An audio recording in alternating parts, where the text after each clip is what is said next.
ആരും പരാതിയുമായി വരുന്നില്ല, ആരും പേരുകൾ ഉയർത്തുന്നില്ലല്ലോ, പിന്നെ എങ്ങനെയാണ് ഈ റിപ്പോർട്ടിൽ നടപടിയെടുക്കുക എന്ന് ചോദിച്ചവർ ഒന്നല്ല ഒരുപാടായിരുന്നു.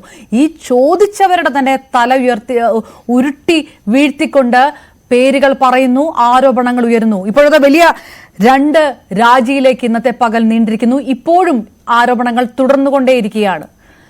ഇത് മതിയോ? ഇതുകൊണ്ട് ശുദ്ധീകരിക്കപ്പെടുമോ എല്ലാം? ഇനി അങ്ങോട്ട് ശുദ്ധീകരിക്കപ്പെടും. ഈ ഒരു ഹേമ കമ്മിറ്റി റിപ്പോർട്ടിൻ്റെ അകത്ത് ആദ്യം മുതൽ ചർച്ച നടക്കുമ്പോഴേ നമ്മൾ ഓരോരുത്തരും ചർച്ചയിൽ പങ്കെടുക്കുമ്പം ആവർത്തിച്ച് ഇപ്പം ഞാൻ ന്യൂസ് 18-ലാണ് ഇരിക്കുന്നത് അല്ലേ, ഓരോ ചാനലുകളിൽ ഇരുന്ന് പറയുമ്പോഴും പറഞ്ഞിരുന്ന ഒരു സെൻറ്റൻസ് ഉണ്ട്, ആവേശം വേണ്ട, ഇതിൽ കൃത്യമായ നടപടികളും ഉണ്ടാകും, തിരുത്തലുകളും ഉണ്ടാകും, വെട്ടിനിരുത്തലുകളും ഉണ്ടാകും എന്നുള്ളത് ഉറപ്പായിരുന്നു. കാരണം 30 വർഷത്തെ സിനിമ എക്സ്പീരിയൻസിൽ എന്താണ് ആ ലോകം, എവിടെയാണ് ആ ലോകം നിൽക്കുന്നത്, എത്ര സ്ത്രീവിരുദ്ധമാണ്, അല്ലെങ്കിൽ എത്രയധികം സ്ത്രീക്ക് അപകടകരമായ ഒരു മേഖലയാണ് എന്നുള്ള നേർക്കാഴ്ചകളിലൂടെ അറിയുന്ന ഞങ്ങളെപ്പോലുള്ളവർക്ക് ഇങ്ങനൊരു ഇനിഷ്യേറ്റീവ് ഉണ്ടായി കഴിയുമ്പോൾ എന്താണ് സംഭവിക്കാൻ പോകുന്നതെന്ന് നന്നായി അറിയാമായിരുന്നു. ഇത് സംഭവിക്കും എന്ന് നന്നായി. അവിടെ നമ്മൾ ആവേശത്തിൽ കയറി ഒന്നും ഇപ്പോൾ ഇതിവിടെ ഒരു വലിയ പ്രശ്നമുണ്ട്. നിങ്ങൾ ആലോചിച്ച് നോക്കൂ. ഇന്നലെ ഇപ്പം അപർണ പറഞ്ഞല്ലോ, ഉഷ ചേച്ചിക്ക് ശാരീരിക അസ്വാസ്ഥ്യം എന്ന് പറഞ്ഞല്ലോ, BP ഷൂട്ടപ്പ് ചെയ്യുന്നതാണ്. ഇപ്പം ഞാൻ ഉൾപ്പെടെയുള്ളവർ ഇവിടെ നിങ്ങൾ ഈവനിങ് ചാനൽ നമ്മളെ ഇവിടെ കാണുന്നുണ്ടെങ്കിൽ രാവിലെ മുതൽ ഓരോ ചാനലുകാർ റെസ്പോൺസ് എടുക്കും.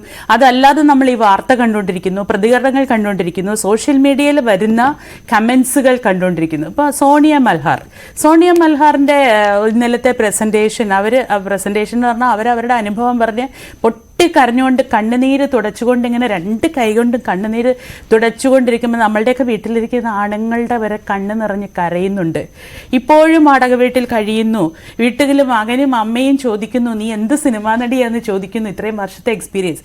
ഞാനും ഇപ്പോഴും വാടക വീട്ടിലാണ് കഴിയുന്നത്. 30 വർഷം പണിയെടുത്ത ഞാനും ഇപ്പോഴും വാടക വീട്ടിലാണ് കഴിയുന്നത്. അപ്പോൾ അങ്ങനെയുള്ള ഒരു സിനിമാ രംഗത്ത് അനുഭവിക്കുന്ന പ്രശ്നങ്ങൾ വന്നിട്ട് അത് സോഷ്യൽ മീഡിയയിൽ അതിൻ്റെ ബൈറ്റ് വരുമ്പോൾ അതിൻ്റെ താഴെ സോണിയ മൽഹാറിൻ്റെ ബൈറ്റിന് താഴെ അല്ലെ കൊടുത്ത ഒരു റെസ്പോൺസിന് താഴെ വരുന്ന തെറിവിളികൾ അല്ലെങ്കിൽ അധിക്ഷേപങ്ങൾ എന്ത് നീചമായിട്ടായി സമൂഹം പ്രതികരിക്കുക, ഇതും ഞങ്ങൾ കണ്ടുകൊണ്ടിരിക്കുകയാണ്. അപ്പോൾ വലിയ പ്രതീക്ഷയോടെ ഇനി അങ്ങോട്ടൊരു വലിയ നമ്മളുടെയൊക്കെ ഇഷ്ടമുള്ള നിങ്ങളുടെയും ഈ പൊതുസമൂഹത്തിൻ്റെയും ഏറ്റവും ഇഷ്ടമുള്ള മേഖലയിൽ ഏറ്റവും തൻ്റെയിടത്തോടെ ഇനി പണിയെടുക്കാം, ഏറ്റവും തൻ്റെയിടത്തോടെ ഞങ്ങൾക്കിവിടെ ജോലി ചെയ്യാം എന്ന് വിചാരിക്കുന്ന സമയത്ത് പൊതുജനത്തിൻ്റെ റെസ്പോൺസ് അവിടെ ഇത്രയധികം നീചന്മാരായിട്ടുള്ള ആണുങ്ങളുടെ അധികാരത്തിൻ്റെ ഇടങ്ങളുടെ തല വെട്ടി താഴോട്ടിടുമ്പോൾ ആർജവത്തോടെ നിങ്ങൾ ചീറി വിളിക്കും എന്നുള്ളൊരു പ്രതീക്ഷയോടെ ഞങ്ങളിവിടെ ഇരിക്കുമ്പോൾ വെറും ആണുങ്ങളുടെ മ്ലേച്ഛമായ ചിന്തയ്ക്കൊപ്പമാണ് കേരള സമൂഹം എന്ന് പറയുമ്പോൾ സ്ത്രീകളുടെ BP ഷൂട്ടപ്പ് ചെയ്യുന്നുണ്ട്, എല്ലാ ആത്മവിശ്വാസവും പോകുന്നുണ്ട്, തളർന്നു പോകുന്നുണ്ട്. പക്ഷെ ഇത് പറയുമ്പോൾ ഞാൻ പറയുന്നത് ഇതൊരു സമരമുഖമാണ്.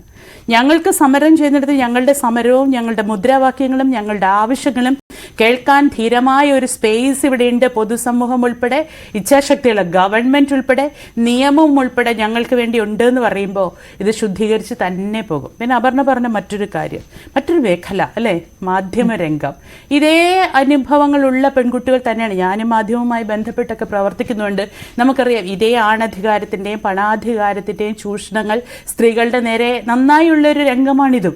ഇവിടെയും വരും ഒരു ഹേമ കമ്മിറ്റി റിപ്പോർട്ട്. ഇനി ഹേമ കമ്മിറ്റി റിപ്പോർട്ട് വന്നിട്ടില്ലെങ്കിലും ഇതിങ്ങോട്ട് വരും. അതേപോലെ തന്നെ പൊതുപ്രവർത്തന രംഗം, പൊതുരാഷ്ട്രീയ രംഗം, സാമൂഹ്യ പ്രവർത്തന രംഗം, ഇങ്ങനെ എവിടെയെല്ലാം സ്ത്രീകളുടെ ശബ്ദവും മുഖവും നട്ടെല്ലുയർത്തി സ്ത്രീ നിൽക്കുന്നുണ്ടോ അവിടെയെല്ലാം അധിക്ഷേപിച്ച് ഇല്ലാതാക്കാൻ പറ്റുന്ന രീതിയിലുള്ള ചൂഷണങ്ങൾ എല്ലായിടത്തും ഉണ്ട്.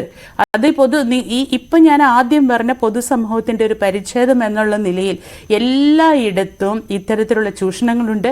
പക്ഷെ ഇന്ന് ഇവിടെ വന്ന് ഈ ഫ്ലോറിൽ ഇരിക്കുമ്പോൾ ഇത്രയും ദിവസമായിട്ട് ഹേമ കമ്മിറ്റി റിപ്പോർട്ട് പുറത്തു വന്നിട്ടിരിക്കുമ്പോൾ വളരെയധികം പ്രതീക്ഷയിലാണ് സ്ത്രീ സമൂഹം. എന്താണ് സ്ത്രീപക്ഷ കേരളം എന്ന് പറഞ്ഞത്?